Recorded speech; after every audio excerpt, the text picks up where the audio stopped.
It's been a while since you two had been in a fight. It's been even longer since the last time you had thrown something at him. And it's been a long time since you called him a narcissistic man-child. So you left right then and there. You were furious. But sadly, this wasn't super rare. At least, it was a warm summer night. So you didn't have to worry about the cold or getting wet.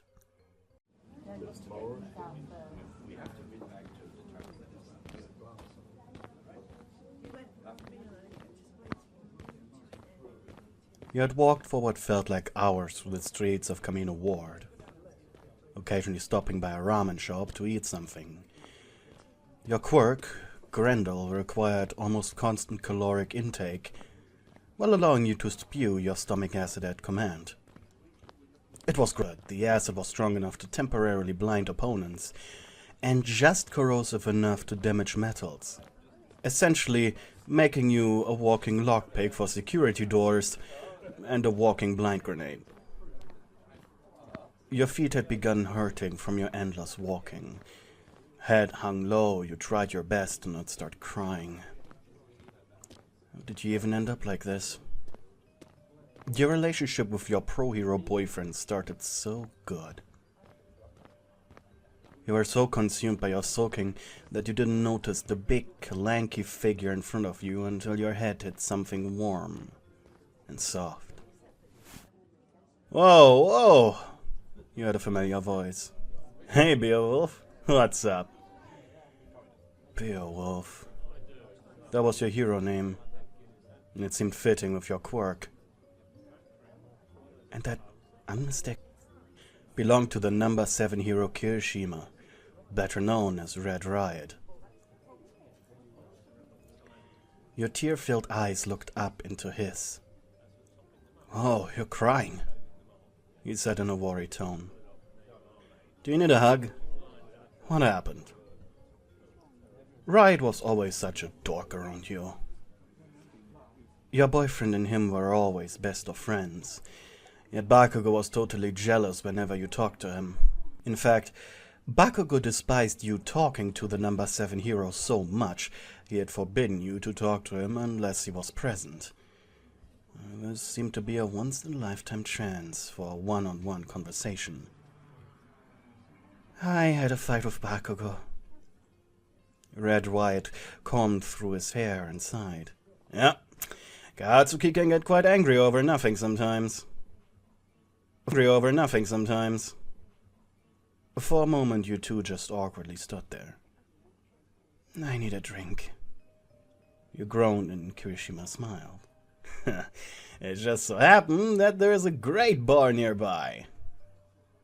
He almost sounded too excited. I don't have any money with me, though. Well, at least money that I haven't already spent. You said, trying to sound as sweet as possible. In response, he just sighed cartoonishly and winked at you. Well, I guess I can let you borrow some. You gave him a bright smile.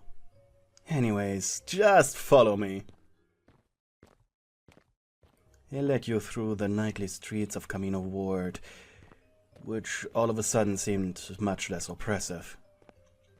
The bar Kirishima promised you turned out to be a street bar, and he seemed to be a regular. Tomoko, how's it going?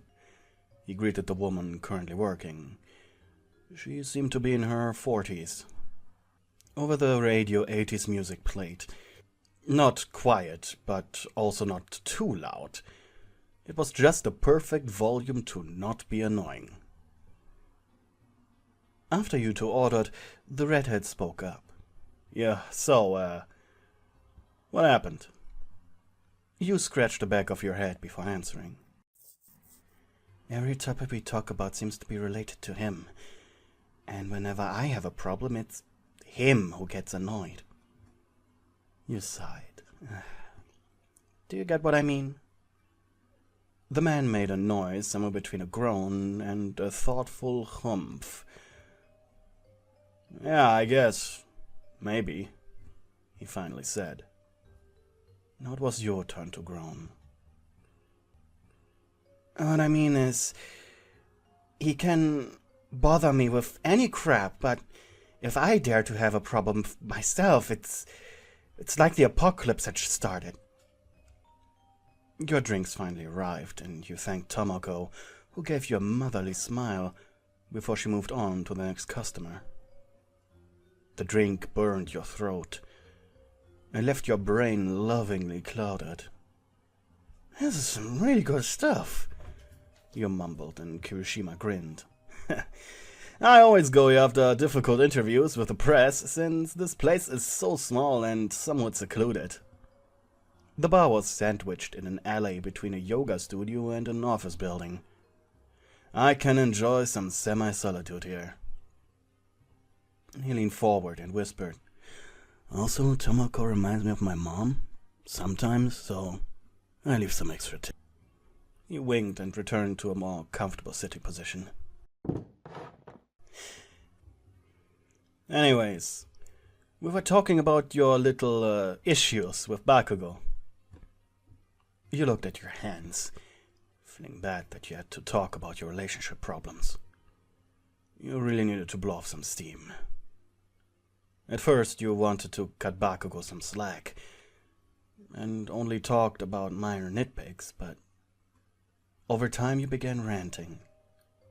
As you kept going and going, you slowly began to realize the root of your issues.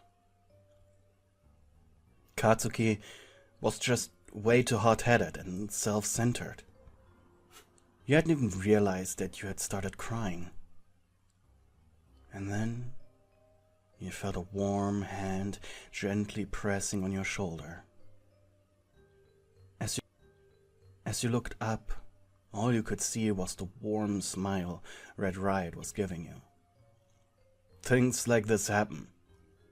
I'm sure you will make the right choice in the end. Up until now you didn't even realize there was a choice to be made.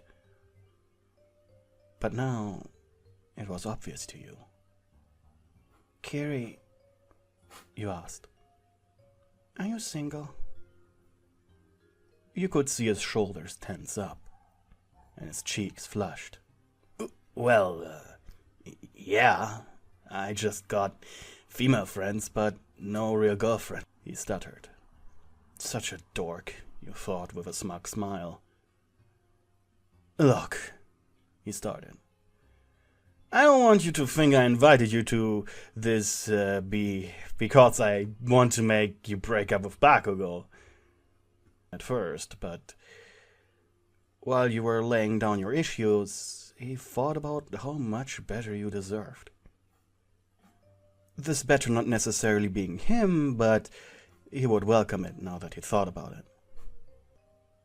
it. Wasn't thinking that. Not one bit. You reassured him and smiled. But you paused. Do you want to know the one thing that agitates me to no end? He tilted his head.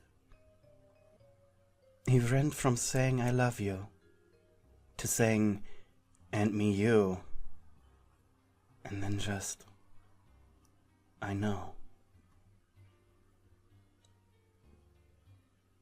While you were still smiling, a hot tear ran down your cheek. I don't want to look like I'm overly sensitive. But when you say I love you to someone and all they say is I know, it feels devastating. Especially since I know myself that I don't have the constitution to say it to him, should he ever say I love you on his own. You sniffled.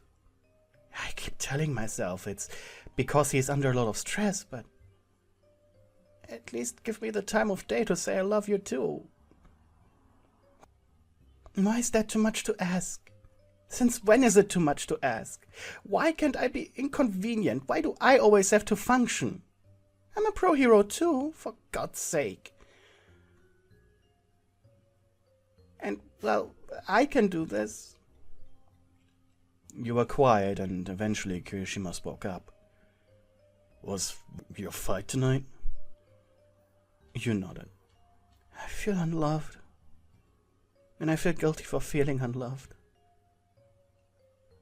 He gently embraced you, and you leaned into him. His red hair smelled like vanilla.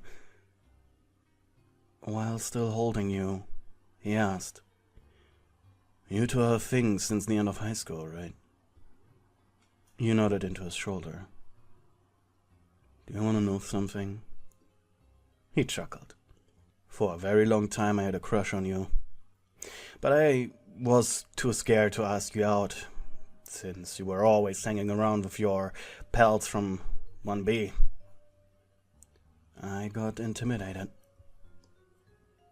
Memories of your time at UA flooded your mind. Tender moments with both him and Bakugo. Tender moments